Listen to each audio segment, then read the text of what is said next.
Hello students, welcome to the Air Army. Am I audible to all of you? Yes, sir. Okay. Yes, तो yes, sir. Start करते हैं class को। Okay, sir. जैसा कि आप सभी को पता है कि AIPGT 4 जुलाई को होने जा रहा है, तो अब जो है बहुत ही कम समय बचा है और आई थिंक सभी ने अच्छे से मेहनत भी करी होगी। और आज से हम जो है पारिक की हम आयुर्वेदिक संग्रह की जो बुक है उससे रिवीजन करेंगे, क्योंकि ये जो है बहुत जल्दी रिवीजन भी करवा देगा, प्लस अगर कुछ पॉइंट अगर हमारे छूटे होंगे तो वो भी इसके साथ कवर हो जाएंगे। और अगर आप इसको अच्छी तरह एक साथ साथ हमारे साथ पढ़ लेते हैं तो इसमें इंपॉर्टेंट जो मैं बताऊंगा वो भी आपका कवर होता जाएगा। आप अपनी बुक में मार्क करेंगे जो मोस्ट इंपॉर्टेंट है इस साल के लिए, ठीक है, क्योंकि इसमें भी कई सारी चीजें छोड़नी होती है और बहुत जल्दी जल्दी हम रिवीजन करेंगे। पारिक की बात करें तो उसमें जो पहले से फर्स्ट टू 80 पेज हैं, जो तुलनात्मक अध्ययन जिसको कहते हैं, वो बहुत ही शानदार वर्क किया गया डॉक्टर पारिक सर के द्वारा और आज तक हम पढ़ रहे हैं। और बहुत ही अच्छा जो वर्क किया गया है, तो इसको जरूर हम पढ़ेंगे क्योंकि इसको हम बिल्कुल छोड़कर नहीं जाएंगे। चाहे एग्जाम 4 जुलाई को होता चाहे 20 जुलाई को होता, इसको तो हम करके ही जाते, ठीक है। क्योंकि जब तक इसको ना करें तो ऐसा लगता है कि जैसे दाल अच्छी नहीं बनी है, जैसे दाल बनाते हैं तो जैसे तड़का नहीं लगाया तो ऐसा लगता है कि ये एक तड़के का काम करता है। तो तुलनात्मक अध्ययन बहुत जरूरी है, तो हम साथ साथ पढ़ेंगे और आप अपनी बुक में मार्क करेंगे, ठीक है। तो चलिए तुलनात्मक अध्ययन स्टार्ट करते हैं। पेज नंबर आप 1 निकाल लीजिए अपनी बुक का। त्रिसूत्र आयुर्वेद हमने पढ़ा हुआ है, हेतु लिंग औसत ज्ञान, ठीक है। त्रिसूत्र आयुर्वेद तो ये आपको पता ही है, ये हमने चैप्टर फर्स्ट दीर्घ जीवंती अध्याय में पढ़ा है, हेतु लिंग औसत। इसी को हम त्रिस्कंद आयुर्वेद भी कहते हैं, तो ये भी आपको याद रखना है, त्रिस्कंद आयुर्वेद कहते हैं इसको। त्रिदंड आयुर्वेद, त्रिदंड आयुर्वेद सत्वात्मा शरीरम ऐसे करके श्लोक आया है चैप्टर नंबर 1 में। सत्वात्मा शरीरम से त्रिमे तत्रि दंडवत लोकस्थिति संयोगा तत्र सर्वम प्रतिष्ठितम। लेकिन आपको बस यही याद रखना है, मैं आपको बस याद दिला रहा हूँ श्लोक के माध्यम से कि कहाँ आपने पढ़ा था। और पारिक का तुलनात्मक अध्ययन वही इंसान, वही स्टूडेंट पढ़ सकता है जिसने संहिता पढ़ी है। जिसने अगर संहिता नहीं पढ़ी है और अगर ऐसा सोच रहा हो कि तुलनात्मक अध्ययन पढ़ के मेरा सिलेक्शन हो जाएगा, तो ऐसा कोई भी स्टूडेंट मुझे आज तक नहीं मिला। अगर आपको मिला हो तो आप बताइएगा, और मैं उससे मिलना भी चाहूंगा, क्योंकि बिना संहिता पढ़े आप इसको याद ही नहीं कर सकते।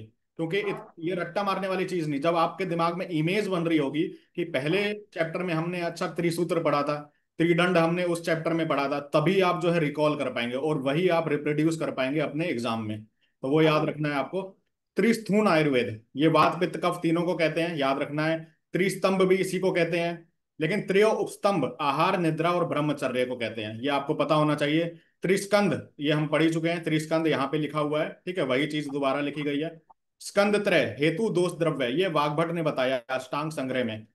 तो ये आपको याद रखना है कि स्कंद त्रय वाग्भट ने बताया है और हेतु दोष द्रव्य होते हैं इसमें। फिर आगे चलते हैं, धूम्रपान के भेद, ठीक है। धूम्रपान चरक ने 3 बताए, सुश्रुत ने 5 बताए, सारंगधर ने 6 बताए हैं। उसमें भी आपका जो है प्रायोगिक याद करने के लिए थोड़ा इसमें थोड़ा कष्ट करना पड़ेगा आपको, बाकी तो आपको इजीली याद हो जाएगा। देखिए, प्रायोगिक, स्नेहिक और विरेचनिक, ये 3 होते हैं चरक के द्वारा। सुश्रुत ने भी 3 ये बताए हैं सेम, प्लस 2 और बताए, कासग्न और वामनीय। इनकी जो प्रायोगिक की है, चरक सुश्रुत सारंगधर, इन तीनों ने जो है अलग अलग अंगुल बताया है। जैसे प्रायोगिक 36 अंगुल, ये 48 अंगुल, ठीक है। और ये जो सारंगधर ने बताया शमन मृदु तीक्ष्ण, इन्होंने बताया SMT, शमन मृदु तीक्ष्ण, नाम ही बिल्कुल चेंज कर दिया है। तो ये आपको याद रखना है, शमन मृदु तीक्ष्ण 40 अंगुल। बाकी 32 24 दोनों के सेम है, इनके भी सेम है, इनके भी सेम है, तो ज्यादा दिमाग लगाने की जरूरत नहीं है, ठीक है। जो कम चीज में याद हो जाए, दिमाग में उतनी ही स्टोरेज करनी है, क्योंकि नहीं तो आपकी जो जीबी है, जीबी जो स्टोरेज होती है आपके दिमाग की, वो जो फ्यूज हो जाएगी और AIPGT में आप अच्छा परफॉर्म नहीं कर पाएंगे। कासग्न और वामक 16 अंगुल का बताया, तो ये आपको याद रखना है। आगे चलते हैं। सुश्रुत ने व्रण धूपन नेत्र की लंबाई 8 अंगुल मानी है, ठीक है। तो ये जो है इसके साथ आप लिख लेंगे, वाग्भट ने भी इतनी ही मानी है, ठीक है। तो आप ये लिख लेंगे, इंपॉर्टेंट है। और ये जो वाग्भट लिखा है ना, ये काट कर जो है यहाँ पे सारंगधर लिखेंगे, ये गलती है, ठीक है, मिसप्रिंट है। तो सारंगधर ने व्रण धूपन नेत्र की लंबाई 10 अंगुल मानी, आप ये लिखेंगे, ठीक है। फिर प्रायोगिक धूम्रपान के काल, चरक के अनुसार जो 8 काल हैं, ये हमने चरक सूत्र स्थान में पढ़े थे, आपको याद आ रहा होगा, ठीक है। तो प्रायोगिक धूम्रपान के काल ये हमने पढ़े थे मेरे ख्याल से मात्रा अशीति अध्याय में, ठीक है, मात्रा अशीति में शायद पढ़े हैं हमने। तो उसमें पढ़ा है, स्नात्वा भुक्त्वा समुल लिख्य छुत्वा दंतानि गृहस्य च नावना अंजन निद्रा अंते च आत्मा धूमपो भवेत, ऐसे करके श्लोक है। तो ये 8 जो है काल आपको याद होने चाहिए, ये बहुत इंपॉर्टेंट है। यहाँ से श्लोक आता है, क्वेश्चन आता है, मतलब इसमें से कौन सा प्रायोगिक धूम्रपान के काल नहीं है, पहचानिए, या है पहचानिए, ठीक है। तो ऐसे क्वेश्चन आ सकता है, 4 ऑप्शन होंगे, आपको जरूर याद रखना है ये। बाकी ये जो है, ये आपको याद करने की जरूरत नहीं है, वाग्भट का इंपॉर्टेंट नहीं है। सुश्रुत ने 12 बताए हैं, इसमें भी आपको बस क्या याद करना है, प्रायोगिक, स्नेहिक और विरेचनिक, ये सीक्वेंस याद होना चाहिए, और 453 याद होना चाहिए। 4 5 3 453। और उसमें भी क्या याद रखना है आपको, स्नान, प्रायोगिक में स्नान, विरेचनिक में स्नान, ये दो कॉमन है, तो क्वेश्चन भी यहीं से बनेगा। ठीक है, क्या बनेगा कि स्नान जो है, सुश्रुत ने, आचार्य सुश्रुत ने कहां पर जो है रखा गया है, प्रायोगिक, स्नेहिक, विरेचनिक, या ए एंड सी, ऐसे करके ऑप्शन होगा। ठीक है, तो आप इसको सही कर लीजिएगा, अभी आपने याद कर लिया होगा, याद हो भी जाएगा, साथ साथ पढ़ते रहेंगे, याद हो जाएगा। ठीक है, और ये क्लास जो है यूट्यूब पे भी मैं अपलोड कर दूंगा रिकॉर्डेड फॉर्म में, आपको घबराने की जरूरत नहीं है। निद्रा के भेद, निद्रा के भेद चरक ने 6 बताए हैं, तो ये आपको पता ही है, तमो भवा, श्लेष्म समुद्र भवा, मने शरीर श्रम भवा, आगुंतकी व्याध्य अनुवर्तनी, रात्रि स्वभाव प्रभा। तो ये इंपॉर्टेंट है, आपको ये याद रखने चाहिए। और वाग्भट ने 7 कैसे बता दिए, मन और शरीर को अलग अलग कर दिया बस, ठीक है। मन अलग कर दिया, शरीर अलग कर दिया, टोटल 7 हो गए, बात वही रही है। ठीक है, सुश्रुत ने 3 बताए हैं, वैष्णवी, वैकारिक, तामसी। ठीक है, या तो स्वाभाविक लिख लो, या वैष्णवी बताया गया, वैकारिक, तामसी। दही के भेद ज्यादा इंपॉर्टेंट नहीं है, आपको पढ़ने की जरूरत नहीं है। अधारणीय वेग आपको याद रखने हैं। चरक ने 13 बताए हैं, आपको पता ही होगा, अधारणीय वेग, ना वेगान, धारणीय चरक, सूत्र शांत, चैप्टर 7 में बताया गया है। वेग वाग्भट ने 13 बताए हैं, आपको याद रखना है। सॉरी, ये गलत लिखा है, वाग्भट ने 14 बताए हैं, आप काट के सही करिएगा। ठीक है, उन्होंने 14 कैसे बताए हैं, जो वायु बताया है ना आचार्य चरक ने, वाग्भट ने इसको 2 भागों में डिवाइड किया है, ऊर्ध्व वायु और अधोवायु। तो ऐसे करके गिनती जो है इनकी 14 हो जाती है। बाकी क्या अलग बताया, उद्गार नहीं बताया, वाग्भट ने उद्गार नहीं बताया, उसके स्थान पर काश बताया है। तो ये मोस्ट इंपोर्टेंट क्वेश्चन बनता है, आपको याद रखना है, इसको करेक्ट कर लीजिएगा, 14 बताए गए हैं। आगे चलते हैं, स्नेह की प्रय विचारणाएं। तो ये हमने स्नेहाध्याय में पढ़ा था, चरक ने 24 बताई है स्नेह की प्रय विचारणाएं। ठीक है, 64 बताई हैं, वाग्भट ने भी 64 बताई हैं, काश्यप ने 20 बताई हैं। प्रय विचारणाएं क्या होती हैं, देखिए, इसने कई लोगों को जो है घी पसंद नहीं होता है, तेल वगैरह, ठीक है, लेकिन हमें स्नेहन करवाना है पंचकर्म के लिए, तो वो कहेगा मैं डायरेक्ट तो पीऊंगा नहीं अच्छे से, मेरे को जो है आप प्रय विचारणा के रूप में जो है यूज करवाएं। ठीक है, तो प्रय विचारणा क्या हो गया, चावल में मिलाकर दे दिया, ओदनस, विलेपी, सत्तू, दधि, मंद, नस्य, ऐसे करके जो दे दिया, उसको प्रय विचारणा कहते हैं। तो 24 बताइए, नंबर याद रखना। स्वेदन बहुत इंपॉर्टेंट है, साग्नि स्वेद और निरग्नि स्वेद, 2 स्वेद होते हैं, जिसमें एक तो जिसमें अग्नि का डायरेक्ट संपर्क होता है, और एक निरग्नि स्वेद जिसमें अग्नि का संपर्क नहीं होता है। स्वेदाध्याय चैप्टर 14 चरक सूत्र स्थान में बताया गया है। तो चरक ने 13 बताए हैं। साग्नि स्वेद आपको याद दिला देता हूं, मैं श्लोक बता देता हूं, याद हो जाएगा। शंकर प्रस्तरो नाड़ी परिसेको अवगाहनम, जयंताक करसु कूटी भू कुंभी कूप होलाक। आपको याद होगा, साग्नि स्वेद के ये 13 नाम है। सुश्रुत ने 4 बताए हैं, ताप, ऊष्म, द्रव, उपनाह। उन्होंने बताया ताप, ऊष्म, द्रव, उपनाह, ये सुश्रुत ने बताए हैं 4। तो ये बहुत इंपॉर्टेंट है, सुश्रुत चिकित्सा स्थान में याद रखना आप। वाग्भट ने भी 4 बताए हैं। निरग्नि श्वेत चरक ने 10 बताए हैं, तो ये इंपॉर्टेंट है। निरग्नि श्वेत जिसमें अग्नि का यूज नहीं होता, क्या है, व्यायाम, उष्ण सदनम, गुरु प्रावरणम, क्षुधा, बहुपानम, भय, क्रोध, उपनाह, आहव, आत्पा। आपको याद होगा ये श्लोक स्वेदाध्याय का लास्ट श्लोक है। ठीक है, लास्ट, सेकंड लास्ट श्लोक है वो वाला। आपको निरग्नि स्वेद याद होने चाहिए, नंबर के साथ श्लोक भी याद होना चाहिए, क्योंकि क्वेश्चन आ जाएगा, इनमें से पहचानिए कौन सा निरग्नि नहीं है या है। ठीक है, याद रखना, उसमें उपवास एक इंपॉर्टेंट है, जो निरग्नि स्वेद का भेद है। सिरोरोग 5 बताए हैं चरक ने, वातज, पित्त, श्लेष्म, सन्निपातज और कृमिज। सुश्रुत ने 11 बताए हैं। ठीक है, इन्होंने क्या है, सूर्यावर्त, अनंतवाद, अर्धावेदक, संखक, इनको भी गिन लिया है इसमें, तो ये ज्यादा इंपॉर्टेंट है, इससे क्वेश्चन नहीं आएगा। हृदय रोग 5 होते हैं, नॉर्मली याद रखना, इससे भी क्वेश्चन नहीं आएगा। ठीक है, सुश्रुत ने 4 माना, सन्निपातज नहीं माना है। प्रमेय पीड़िका से क्वेश्चन आ जाता है, इसको याद रखना है आपको, और इसको डिटेल में भी याद रखना है, मोस्ट इंपोर्टेंट है। चरक ने 7 बताई है, सराबिका, कच्छपिका, जालनी, सरसबी, अलजी, विनता, विदर्दी। इनके अंदर के श्लोक जो मटेरियल है वो भी याद होना चाहिए आपको। कफज के 3 हैं, पित्तज के 4 हैं। सुश्रुत ने 10 बताई हैं। ठीक है, कुलथिका करके ऐसे और बताई हैं। और जो है काश्यप ने 8 बताई है। सात प्लस अरुणसिका एक्स्ट्रा बताया है, तो याद रखना है आपको। और भोज ने, आचार्य भोज ने 9 बताई है, कुलत्थिका को भी माना है। तो ये आप एक याद करना है आपको, इंपॉर्टेंट है। सोत के उपद्रव, सोत के उपद्रव चरक सूत्र स्थान आपका त्रिशोथी अध्याय में बताया गया है। वहां पे चरक ने 7 बताए, बाकायदा श्लोक आया हुआ है 7। ठीक है, उनको आप याद भी कर लेना। ठीक है, वहां से क्वेश्चन डीप अगर बनाना चाहे तो आपको याद करना है वो श्लोक, त्रिशोथी अध्याय में जरूर देख के जाना। छर्दी श्वासो अरुचित तृष्णा प्रलाप ऐसे करके श्लोक आया हुआ है, मुझे पूरा याद नहीं आ रहा है। ठीक है। और सुश्रुत ने 9 बताए हैं, 2 एक्स्ट्रा बताए हैं। अंतर्विदृति के स्थान चरक ने 9 बताए हैं। अंतर्विदृति, ठीक है, ये क्या है? आभ्यंतर विदृति जिसको कहते हैं। गुदा बस्ती मुखे नाभ्याम कुक्षो वंशनियोस तथा, ऐसे करके श्लोक आया हुआ है। उसमें याद रखना है, गुदा गुदा में अगर अभ्यंतर विदृति हो जाए तो क्या लक्षण होता है। तो गुदे वात निरोधस्तु, हिक्का हिक्का किस में होती है, मतलब हिक्का आटो किस में होता है, श्वास किस में होता है, ये आपको लक्षण याद रखने हैं। सुश्रु ने 10 बताया, गुदा को एक्स्ट्रा माना है। तो गुदा नहीं माना है चरक ने, याद रखना है आपको। अग्रय द्रव्य जो हमने चैप्टर नंबर 5 यज्ञ पुरुषी अध्याय में पढ़े हैं, तो ये आपको याद करने की जरूरत नहीं है, इंपॉर्टेंट नंबर, यहां से क्वेश्चन नहीं आता है। कल्पनाएं इंपॉर्टेंट है। शुरुआत में देखिए पारीख में संख्याएं बताई गई हैं, कुछ संख्या इंपॉर्टेंट है, कुछ उनको स्किप भी करना है, सभी संख्या नहीं पढ़नी होती है। कल्पनाएं जो है चरक की 5 है। स्वरस कल्क श्रथ शीत फांड, तो ये आपको पढ़ाया हुआ है, ये पता भी है। सुश्रुत ने 6 है। क्षीर एक्स्ट्रा माना है, दूध को एक्स्ट्रा माना है, जिससे वो 6 हो जाती हैं। और 7 मानी है काश्यप ने, जिसमें 5 तो चरक की है। और चूर्ण और अभिशब, अभिशब क्या है? एक प्रकार की मध्य कल्पना है। ठीक है, मध्य कल्पना है, तो आपको याद रखना चूर्ण और अभिशब। मधु के भेद से क्वेश्चन आ जाता है। शहद, शहद 4 प्रकार का बताया गया है, ब्राह्मण पैतृक माक्षिक छोद्र। याद रखें, माक्षिक जो है, माक्षिक जो है शहद का एक पर्याय है, और एक भेद भी है, क्योंकि भेद में भी तो हम गिन रहे हैं मार्क्सिक। ठीक है, तो मार्क्सिक is the synonym and types both, तो आपको याद रखना है ये। सुश्रुत ने 8 बताई हैं। चरकोक्त 4 बताई हैं, प्लस दाल अर्घ्य और दालक छात्र ऐसे करके 4 एक्स्ट्रा बताई हैं, तो टोटल 8 हो जाती हैं इनकी। तो ये याद रखना है नंबर। आहार वेद चरक ने 4, असित खादित पीत लीड भाव प्रकाश ने 6 बताए हैं, सारंगधर ने 6 बताए हैं, चौस्य और चरबे एक्स्ट्रा माना है, तो ये आपको पता ही होगा, इजी है ये। कुक्षी के भेद चरक ने 3 भागों में डिवाइड किया है। ठीक है, 3 भागों में, 3 भागों में डिवाइड किया कैसे? 1/3 तो है वो ठोस यानी कि सॉलिड आहार के लिए, और लागी सोने दे बेसो हाँ लिक्विड के लिए। ठीक है, वैसे अपना ना तो माइंड करके बैठे सभी स्टूडेंट है ना।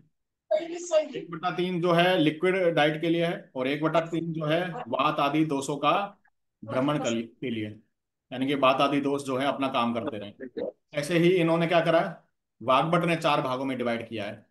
ठीक है, तो 1/3, 1/4, दो नहीं, 2/4, फिर 3/4 ऐसे करके बताया हुआ है, याद रखना है।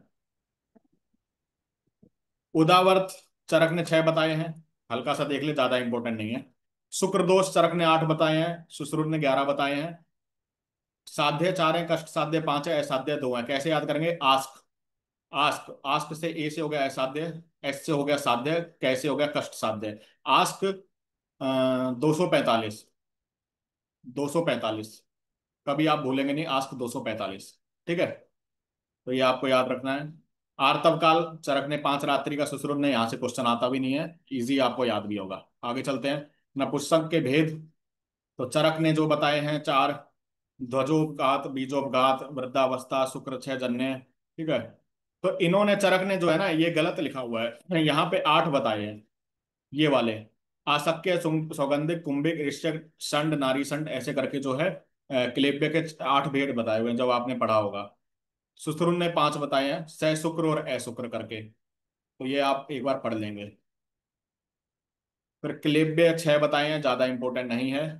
और ये इंपॉर्टेंट है, ये आपको याद रखना है, यहां से क्वेश्चन आता है नंबर से। बल वृद्धि कर भाव 13 बताए हैं, कैसे याद रखेंगे? त्रिबल, त्रिबल से याद रखेंगे, त्रि यानी कि 13, थोड़ा अनुमान लग जाएगा, एमसीक्यू आपका करेक्ट हो जाएगा। ठीक है, यानी कि त्रिबल यानी बल वृद्धि कर भाव। शरीर वृद्धि कर भाव 4 रखने बताए हैं, तो ये आप कैसे याद रखेंगे? शरीर चतुर, मतलब चतुर यानी कि चालाक। अब लेकिन यहाँ पे जो है 4 से मतलब हम कोरिलेट करेंगे, शरीर हमारा चालाक होता है एक तरह से, तो उस तरह से आपको याद रखना है, शरीर वृद्धि कर भाव 4 होते हैं। आहार परिणाम कर भाव छह होते हैं, अष्टांग हृदय ने नहीं बताया, ये आचार्य चरक ने बताया। चरक विमान स्थान में ऊष्मा वायु नहीं शारीर स्थान में बताया, ऊष्मा वायु क्लेद स्नेह काल संयोग। ऊष्मा वायु क्लेद स्नेह काल संयोग, ये छह बताए हैं आहार परिणाम कर भाव, ये छह पूरे याद होने चाहिए आपको। कोष्ठांग चरक ने 15 बताए हैं, फुफ्फुस को कोष्ठांग नहीं माना है, तो ये आपको याद रखना है। सुश्रुत ने 8 बताए हैं, वाग्भट ने 8 बताए हैं, काश्यप ने 13 बताए हैं। ठीक है, तो आगे चलते हैं। आश्य सुश्रुत ने 7 बताए, स्त्री में 8 बताया है, गर्भाशय एक्स्ट्रा। और काश्यप ने 7 बताए हैं। त्वचा भेद से क्वेश्चन आ जाता है, तो त्वचा भेद से चरक ने 6 बताई हैं, आपको पता भी है। ठीक है, फिर इनका त्वचा का पूरा आपको डिस्क्रिप्शन भी याद रखना है, क्वेश्चन जरूर आएगा, लिखवा लीजिए, चाहे चरक से आएगा चाहे सुश्रुत, त्वचा से जरूर आएगा क्वेश्चन। सुश्रुत ने 7 बताई हैं, अलो श्वेता वेरोमा। अलो श्वेता वेरोमा, ये फॉर्मूला है, याद रखना है। अलो श्वेता यानी अभासनी, लोहिता, श्वेता, ताम्रा, वेदनी, रोहिणी, मांसधरा, सातों नाम याद हो जाएंगे आपको। ठीक है, अलो श्वेता वेरोमा। धमनियां चरक ने 200 बताई हैं, सुश्रुत ने 24 बताई हैं, आपको याद रखना है। ठीक है, बाकी ये जो है त्वचा के भेद है, अष्टांग संग्रह ने 6 बताए हैं और अष्टांग हृदय ने 7, इसको काट के आप सही से लिख लेना, ये करेक्ट है। कुष्ठ के भेद, ये क्वेश्चन कई बार आता है और आप कंफ्यूज होकर गलत कर देते हैं। ऐसे कौन सा आचार्य है जिन्होंने कुष्ठ के भेद 7, 18 और असंख्य बताए हैं? ये चरक ने ही बताए हैं, इकलौते चरक ने, और किसी ने नहीं बताया, तो याद रखना आप, इंपॉर्टेंट है ये। सुश्रुत ने सीधे 18 ही बताया है, भेल ने 18 बताया, इन्होंने श्लोक में बोला है, चरक निदान कुष्ठ में बोला है कि 7 भी हैं, 18 भी हैं, ठीक है, और असंख्य भी हैं। 7 क्या है? महाकुष्ठ। और 18 क्या है? क्षुद्र कुष्ठ। 7 महाकुष्ठ के नाम आपको पता ही होंगे, कपाल, औदुंबर, मंडल मंडल, ऋषि, जिव्य, पुंडरिक, सिद्म, काकणक। और 18 क्या है? क्षुद्र कुष्ठ। एक कुष्ठ, चर्माख्य, किटिप, विपादिका, अलसक, दद्रु, चरमदल, पामा, विस्फोट, सतारु, विचर्चिका नाम आपको याद होंगे, क्षुद्र कुष्ठ के नाम याद रखना है आपको। और इनके दोष प्रीडोमिनेंस भी याद रखना है आपको। उन्माद, उन्माद चरक ने 5 बताए हैं, वातज, पित्त, श्लेष्मी, सन्निपात, आगंतुज। सुश्रुत ने 6 बताए, विसर्ज। तो ज्यादा इंपॉर्टेंट क्वेश्चन नहीं, यहां से नहीं आता है। ठीक है, सोत के भेद, देखिए सोत के भेद जो है चरक ने 2 भी बताए हैं, 3 भी बताए हैं, प्रथु, उन्नत, ग्रथित ऐसे करके भी बताया है वाग्भट ने। ठीक है, सुश्रुत ने 2, 5, 6 बताए हैं, माधवकर ने 9 बताए हैं, तो ये आप एक बार देख सकते हैं। बाकी ग्रंथि के भेद चरक ने 6 बताए हैं, वातज, पित्त, श्लेष में। सिराज, मांसस, मेदज, ये आपको याद रखना है, सिराज, मांसस, मेदज किसके टाइप है? ग्रंथि के। जबकि सुश्रुत ने 5 बताए हैं, सिराज और मेदोज, मांसज नहीं बताया, ये नहीं बताया मानसज वाला, तो याद रखना है, इंपॉर्टेंट क्वेश्चन। वाग्भट ने 9 बताए हैं, चरक के 6 प्लस अस्थिज, व्रणज और रक्तज एक साथ याद कर लेंगे, AVR, अस्थिज, व्रणज और रक्तज। आर्तव दोष 8 हो गए। औसत काल, औसत काल याद रखना है, चरक ने 10 बताए हैं, कहाँ पे बताए हैं? चरक चिकित्सा 30 योनि व्यापक अध्याय में। सुश्रुत ने 10 बताए हैं, वाग्भट ने 11 बताए हैं, निशी को एक्स्ट्रा माना है। सारंगधर ने 5 बताए हैं, कल की मैंने यूट्यूब की वीडियो में पढ़ाया भी था आपको, सारंगधर के 5, काश्यप सर ने 10। एक पेज मिस हो गया। क्या करें? शरीर की लंबाई जो है चरक ने 84 अंगुल बताई है, सुश्रुत ने 120 अंगुल बताई है। और 5 पेज बाकी रह गया। इसको स्किप करेंगे, ये ज्यादा इंपॉर्टेंट नहीं है। Okay okay. सौर कर्म इंपॉर्टेंट है। सौर कर्म क्या है? दाढ़ी मूछें कटवाना। कब कब कटवानी है? चरक, सुश्रुत, भागवत बोलते हैं पक्ष में 3 बार, पक्ष का मतलब 15 दिन में, 15 दिन में 3 बार बोला है इन्होंने। जबकि छार पाणी ने क्या बोला है? 3 मास में 1 बार, यानी कि 3 महीने में, 3 मंथ में 1 बार। ठीक है, 1 बार। तो इनका तो बिल्कुल ही अलग कंसेप्ट है, लेकिन बाकी इनका तो सही है, बिल्कुल मिलता जुलता भी है, और सही भी बताया गया, 15 दिन में 3 बार कटवाना चाहिए। रोग ज्ञान उपाय, रोग ज्ञान का उपाय मतलब रोगों का ज्ञान करना है। ठीक है, तो उसका उपाय क्या है? चरक ने 3 बताए, प्रत्यक्ष, अनुमान और आप्तोपदेश। ये चरक विमान स्थान चैप्टर नंबर 6 में बताया गया है, आपको याद होगा। ठीक है, प्रत्यक्ष, अनुमान, आप्तोपदेश। सुश्रुत ने 6 बताए हैं। ठीक है, पंच आदि स्रोत्र, यानी कि जो आपका जो पंच महाभूत, पंच इंद्रिय से जो क्वेश्चन होते हैं, ठीक है, उससे प्लस प्रश्न आप पूछेंगे, प्रश्न डॉक्टर प्रश्न पूछेगा। तो टोटल 6 इन्होंने बताए हैं। यंत्र संख्या से क्वेश्चन आ जाता है। सुश्रुत ने 101 बताई है, वाग्भट ने 116 असंख्य, इसको काट देना, गलत लिखा है। बाकी आपको सुश्रुत का याद रखना है, वाग्भट का जरूरी नहीं है, ठीक है, इसको याद नहीं रखना है। स्वस्तिक, संदंश, ताल, नाड़ी, शलाका, उपयंत्र फोन नंबर की तरह याद रखेंगे। 24 22 20 28 25। 24 22 20 28 25, ये हो गए। आपको ये सिक्वेंस याद है तो ये भी याद हो जाएगा। स्वस्तिक, संदंश, ताल, नाड़ी, शलाका, उपयंत्र। बाकी शस्त्र की संख्या 20 बताई गई है सुश्रुत ने, वाग्भट ने 26 बताई है। एक्स्ट्रा क्या बताया? कर्ण वेदन, खज, पूर्च, सर्पमुख, लिंग नाश वेदनी और करतरी। सुश्रुत ने 20 क्या बताए हैं, नाम याद है? मंडलाग्र, करपत्र, वृद्धि पत्र, नक्षत्र, मुद्रिको, उत्पल पत्र, कारदार, आटीमुख, सरारीमुख, अंतर्मुख, त्रिपुरचक, आरा, बेतस पत्र, बड़िस, दंतमुख, दंत मुकेश, एषणीय। 20 नाम बता दिए, आपको याद है? आप पेपर देने जा रहे हैं, याद रखिए। और उनके उनके जो है कर्म भी याद रखना है, कौन सा लेखन कर्म के लिए, कौन सा उसके लिए, बहुत इंपॉर्टेंट है। मूल नाड़ी यंत्र 12 हैं, दलहन ने 20 बताए हैं, तो ये ज्यादा इंपॉर्टेंट नहीं है। एसनी के भेद इंपॉर्टेंट है, ये याद रखना आप। चरक ने 2 बताई हैं, सुश्रुत ने 3 बताई हैं, ये इंपॉर्टेंट है। तीनों अनुशस्त्र संख्या सुश्रुत ने 14 बताई हैं, तो ये आपको याद चाहिए। और वाग्भट ने 12 बताई हैं, ठीक है। तो अनुशस्त्र क्या है? त्वक, कांच, कुरुबिंद, अग्निशलाका, नख, गोजी, शेफालिका, ऐसे करके आया है श्लोक, तो आपको याद रखना है। क्षार, क्षार 2 बताए हैं, इंपॉर्टेंट है। पानी है जिसको पी सकते हैं। प्रतिसारणी है जिसका लेप करेंगे, एक्सटर्नल एप्लीकेशन, ठीक है, सुश्रुत ने भी 2 बताए हैं। फिर कोई पूछे प्रतिसारणीय के कितने भेद हैं, जो लेप करेंगे एक्सटर्नल वाला उसके कितने भेद हैं, तो कंफ्यूज हो जाते हैं। तो याद रखना 3 भेद हैं, मृदु, मध्य, तीक्ष्ण।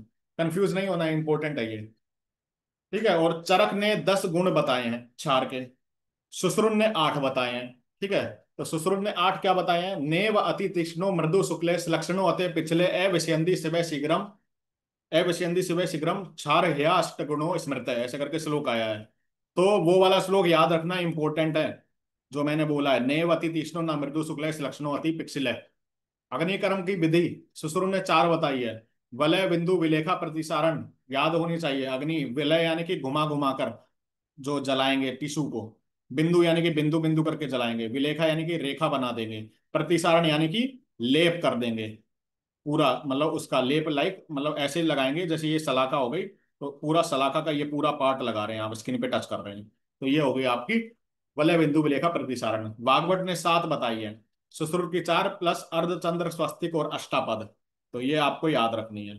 शल्य की गतियां सुश्रुत ने 5 बताई हैं, ऊर्ध्व, अधः, अर्वाचीन, पराचीन, ऐसे करके आई है, त्रियक। तो 5 गतियां हैं, अष्टांग, संग्रह 3, ये ज्यादा इंपॉर्टेंट नहीं है, सुश्रुत की 5 याद रखना बस। ऋतुकाल चरक और सुश्रुत ने 12 दिन का ऋतुकाल बताया है। वाग्भट और भाव प्रकाश ने 16 दिन का। 16 दिन का कैसे हुआ? उन्होंने जो है मासिक स्राव के प्रथम दिन से ही जो है काउंटिंग की है, और इन्होंने अंतिम दिन से, तो वही लेस हो गए, तो वही 12 दिन बचे, यहाँ पे 16 दिन, बात वही है। रजो दर्शन की आयु पता ही होगी, सुश्रुत ने 12 दिन, 12 वर्ष बताई है, काश्यप ने 16, भागवत ने, भाव प्रकाश ने 16 वर्ष, ठीक है। बाकी ये ज्यादा मैथुन निषिद्ध दिन, ये इंपॉर्टेंट नहीं है। अस्थि संख्या, अस्थि की संख्या इंपॉर्टेंट है। अस्थि संख्या जो है चरक, काश्यप ने 360 बताई है, सुश्रुत ने 300 बताई है। देखिए सुश्रुत और चरक दो की तुलना करके हम याद रखेंगे, क्योंकि ये याद करना थोड़ा मुश्किल होता है। आपको क्या याद रखना है? आपको याद रखना है कि सुश्रुत ने सारी चीजें चरक से ज्यादा बताई। सुश्रुत ने सारी संख्या, ये जो सभी एक संख्या जो है वो चरक से ज्यादा बताई। कैसे? देखिए यहाँ पे संधि 200 बताई चरक ने, 10 एक्स्ट्रा बता दी इन्होंने सुश्रुत ने, ठीक है। स्नायु तो चलो सेम है, पेशी बताई है चरक ने 400, उन्होंने 500 बता दी, लेकिन एक्सेप्शन क्या है? लेकिन चरक ने यहां पे बाजी मार ली, चरक ने, आचार्य चरक ने अस्थि ज्यादा बताई है, अस्थि ज्यादा बताई 360, जबकि सुश्रुत ने 300 बताई है। तो बस भाई यही याद रखना, यही कंफ्यूजन पैदा करेगा। एक लाइन दिमाग में डाल लें कि सुश्रुत ने सारी चीजें ज्यादा बताई, क्योंकि भाई एनाटॉमी उनको ज्यादा अच्छी आती थी, वो सर्जन थे, ठीक है। वो सुश्रुत जो है शल्य क्रिया करते थे, लेकिन यहाँ पे जो है चरक ने थोड़ी ज्यादा बाजी मार ली, उन्होंने जो है हड्डियां ज्यादा गिनकर दे दी 360। तो ऐसे करके आपको याद हो जाएगा, बाकी सब कम है। ठीक है। बाकी इसका ये भी याद रखना, शाखा में मध्य और ग्रीवा से ऊपर, ईएनटी यानी ग्रीवा से ऊपर मध्य। तो 120, 117 और 63 आपको याद रखना है। संधि नॉर्मल सी बात है, ससुर ने 10 ज्यादा बताई है, 10, इन्होंने 200 बताई है। एमसीक्यू में होगा 200, 210, 2। ठीक है, तो आप कंफ्यूज नहीं होगे, सीधे 210 आपके माइंड में क्लिक करेगा कि यार 210 तो है, लेकिन किसने बताई है, ससुर ने ज्यादा बताई है। तो इसलिए आपका आंसर सही हो जाएगा।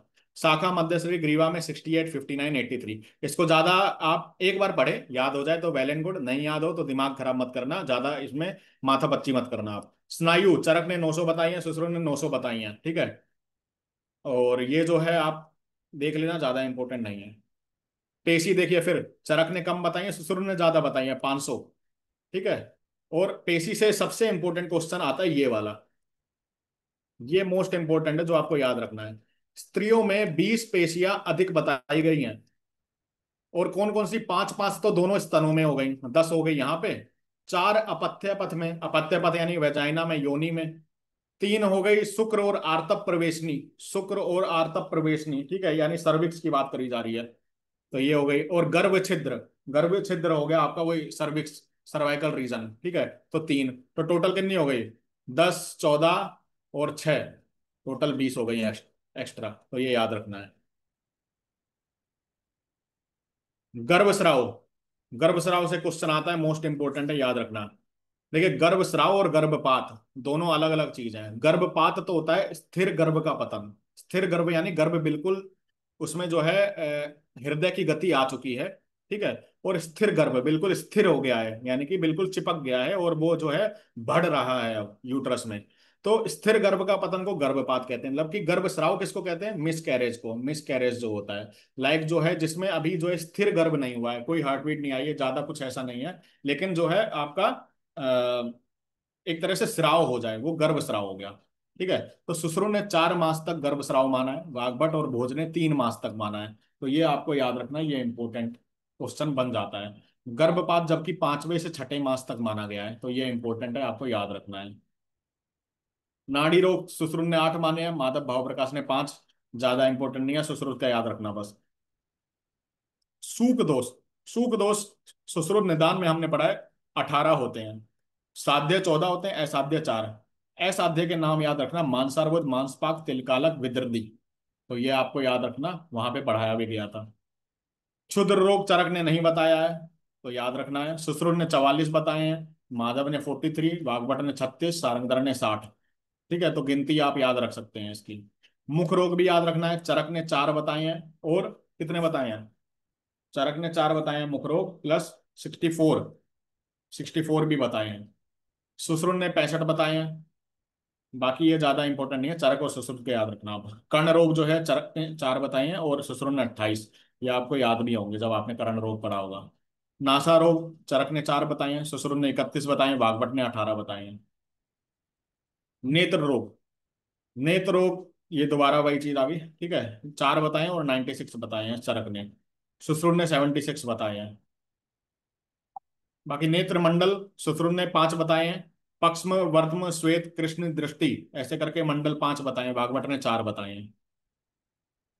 ये हृदय रोग दोबारा रिपीट हुआ है, तो याद करने की जरूरत नहीं है। मूर्छा हमने कहाँ पढ़ा था, मूर्छा हमने पढ़ा था चरक सूत्र स्थान चैप्टर 24 में।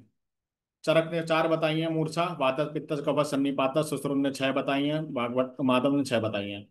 मध्य के गुण चरक ने 10 बताए हैं, सुश्रुत ने 8, भागवत ने 10। हल्का सा पढ़ लें, वैसे यहाँ से क्वेश्चन नहीं आता है। स्वर भेद भी आपको याद नहीं रखना है, वैसे 6 होते हैं। ठीक है। और मूत्राघात इंपोर्टेंट, मूत्राघात का हाँ आप याद रख सकते हैं थोड़ा। मूत्राघात चरक ने 8 बताए हैं। ठीक है। वो 13 भी बताए हैं। सुश्रुत ने 12 बताए हैं, भागवत ने 20 बताए हैं। सुश्रुत ने चरक ने जो बोला है बस्ती कुंडल और विड़ विघात, उसको नहीं मान करके मूत्र शुक्र बताया है अलग से। तो मूत्र शुक्र से क्वेश्चन आ जाएगा, किसने बताया, सुश्रुत ने बताया। तो याद रखना, ये इंपॉर्टेंट है। तंत्र युक्ति गिनती याद रखना बस, इसकी काउंटिंग, चरक ने 36 बताई है, सुश्रुत ने 32 बताई है, वाग्भट ने 36 बताई है, भाव प्रकाश ने 42। और भट्टार हरिश्चंद्र ने 40 बताई है। ठीक है, तो ये गिनतियां बहुत सारी हैं, कंफ्यूजन करती है। इसको जब ही याद कर पाएंगे जब आपने पढ़ा है, आपके दिमाग में इमेज बन रही है कि हाँ यार मैंने वहां पढ़ा हुआ था ये। ठीक है, तो तभी आपको याद हो पाएगा। मूत्र कृच्छ्र 8 होते हैं और मूत्रोपघात 8 होते हैं, तो ज्यादा याद करने की जरूरत नहीं है इसको, बस गिनती याद रखना। बहिर्मुख स्रोतस सुश्रुत ने 9 बताए हैं, सारंगधर ने 10, और योग बाह्य स्रोतस बताए हैं सुश्रुत ने। ठीक है, यहाँ पे जो है मध्य अवस्थाएं, मध्य की अवस्थाएं 3 है, प्रथमा मध्य अवस्था, द्वितीय मध्य अवस्था, तृतीय। और द्वितीय और तृतीय के बीच में क्या होती है? मदांतर। ठीक है, मदांतर मध्य अवस्था, तो वो भी याद रखना है। कृमि के बारे में आपको याद रखना, ये इंपॉर्टेंट है, यहां से क्वेश्चन आ जाता है। ठीक है, तो कैसे याद रखना? MP आर के 2567। ठीक है, तो MP आर के 2567 यानी 25 66 तो मलज पुरीसज रक्तज कृम और कफज 2567 संख्या याद हो जाएगी। सुश्रुत ने 3 बताए हैं, मलज नहीं माना है। ठीक है, तो इनका क्या होगा फॉर्मूला? MP आर के 0776। ठीक है, वाग्भट ने MP आर के 2567 इन्होंने भी सेम माना है। तो 20 कृमि होते हैं। कोई आपसे पूछे कृमि कितने होते हैं, तो 20 होते हैं, आंसर आएगा 20। वय विभाजन, वय विभाजन भी आप याद रख सकते हैं। वय विभाजन क्या है? चरक ने माना है 0 से 30 वर्ष तक का बालक, उस बालक तो नहीं होता, खैर उसमें देखते हैं 1 से 16 वर्ष तक के को अपरिपक्व धातु काल माना हुआ है। ठीक है, 16 से 30 वर्ष में परिपक्व धातु बल। ठीक है, तो परिपक्व होता है। मध्यम वर्ष जो माना है वह 30 से 60 वर्ष की मानी है, और जीर्ण अवस्था 60 से 100 वर्ष की। 100 वर्ष बाद तो अमर हो जाता है कहते हैं। सुसरुन ने जो है ये इन्होंने अच्छा इलेबोरेट किया है। बालक जो है 1 से 16 वर्ष, क्षीरब क्षीरन्नाद अन्नाद। क्षीरब जो दूध पीता है बालक ओनली। ठीक है, 6 महीने का बच्चा, 1 साल तक का। क्षीर अन्नाद जो दूध के साथ अब अन्न खाना जिसने स्टार्ट कर दिया 2 वर्ष तक का। अन्नाद जो अन्न पे ही अब निर्भर है, अब दूध वूध नहीं पीता, माँ का दूध नहीं पीता। ठीक है, 2 से 16 वर्ष, तो ये याद रखना है। मध्य जो आयु बताई इन्होंने 16 से 70 वर्ष की, और ये बताया वृद्धि यौवन संपूर्णता हानि। तो आप सीधे याद रखेंगे वृद्धि यौवन संपूर्णता हानि। और कैसे याद रखेंगे? 20 30 40 70, तो ऐसे आपको याद हो जाएगा। ठीक है, तो यौवन 30 वर्ष तक रहता है, उसके बाद तो है पूर्णता हो जाती है, फिर तो ढलना हो जाता है, शरीर ढलना स्टार्ट हो जाता है, चाहे आप कुछ भी खाइए कुछ भी पहनिए। वृद्धावस्था जो है। ठीक है, बाकी आगे चलते हैं। सार, चरक ने अष्ट सार पुरुष बताए हैं। चरक सारे स्थान में याद रखना है। काश्यप ने 9 बताया। ओज सार किसने बताया एक्स्ट्रा? आचार्य काश्यप ने बताया, इंपोर्टेंट क्वेश्चन बनता है। ये योगियों की शक्तियां हैं। ठीक है, अर्थानाम छंदते क्रिया, ऐसे आवेश चेष्टो ज्ञानम अर्थानाम छंदते क्रिया ऐसे करके श्लोक आया है। ज्यादा इंपॉर्टेंट नहीं है, आप स्किप करेंगे इसको। स्वप्न के भेद, देखिए निद्रा और स्वप्न अलग अलग है। ठीक है, स्वप्न चरक इंद्रिय स्थान में इन्होंने भेद बताए हैं 7 प्रकार के। दृष्ट श्रतानुभूतम प्रार्थितम कल्पितम भाविकम दोषजम चैव ऐसे करके 7 बताए हैं।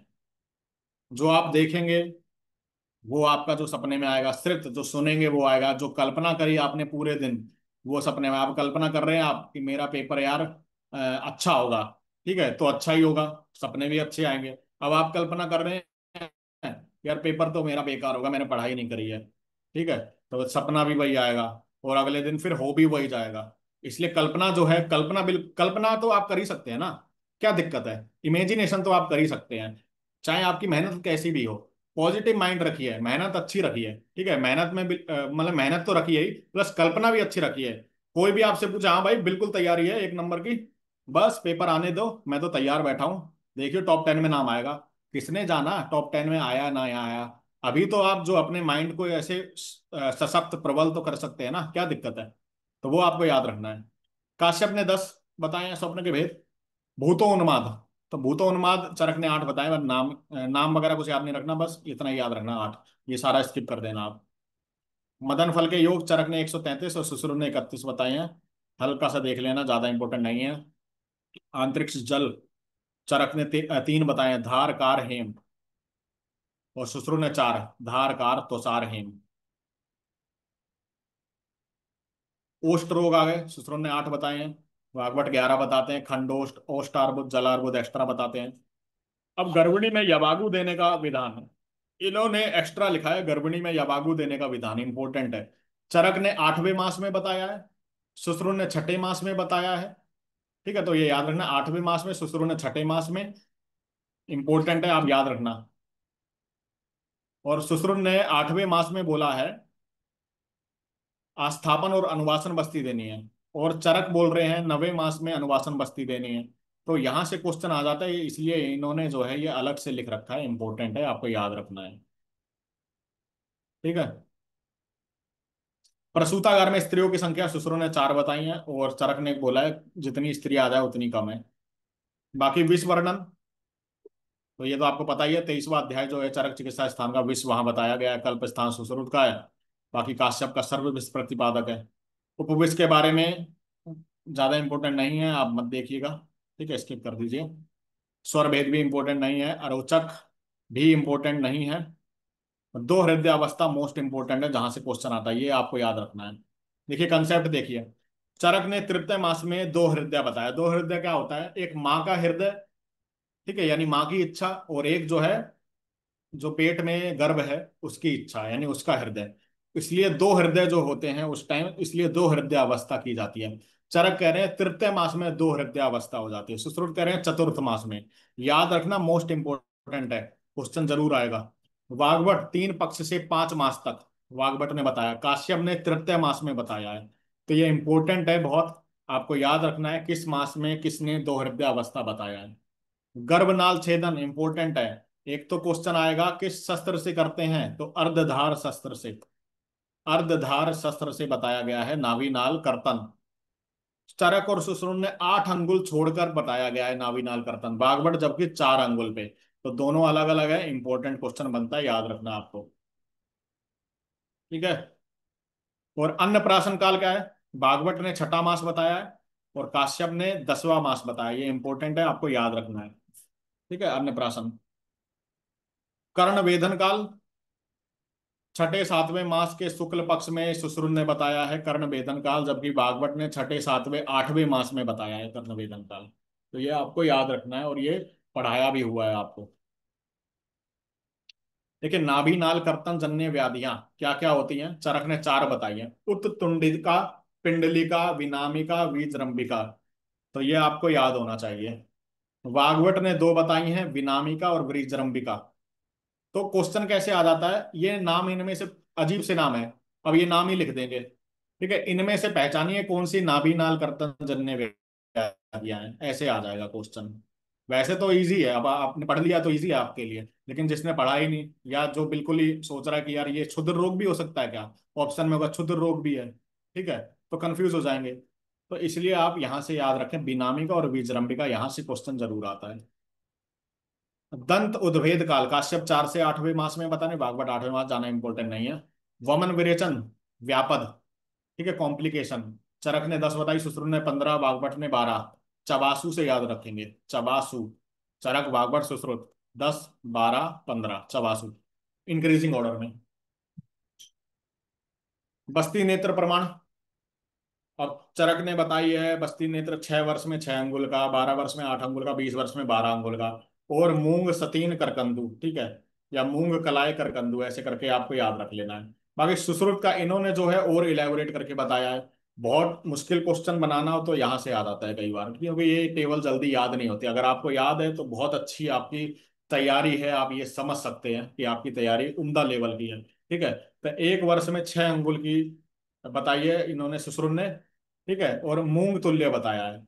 फिर 8 वर्ष में 8 अंगुल उड़द तुल्य, 16 वर्ष में 10 अंगुल मटर तुल्य, यानी कि जो कलाय तुल्य, 25 वर्ष में 12 अंगुल कोलस्थी तुल्य, 70 वर्ष में 12 अंगुल कोलस्थी तुल्य। तो मात्रा देख लीजिए, 2, 4, 8, 12, 8 प्रसरित। तो ये आपको याद रखना है।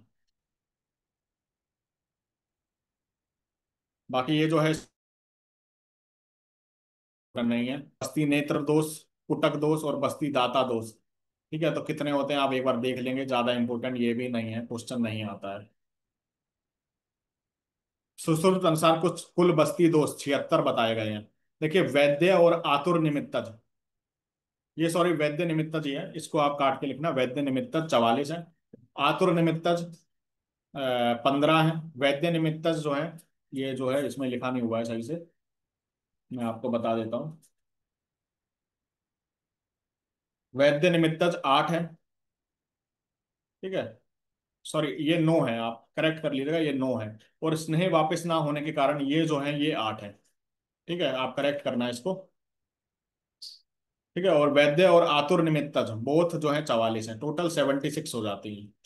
देख सकते हैं, हल्का सा, ज्यादा इंपॉर्टेंट नहीं है। ठीक है, याद हो जाए इजीली तो कर लेना, बहुत इंपॉर्टेंट नहीं है। ये इंपॉर्टेंट है।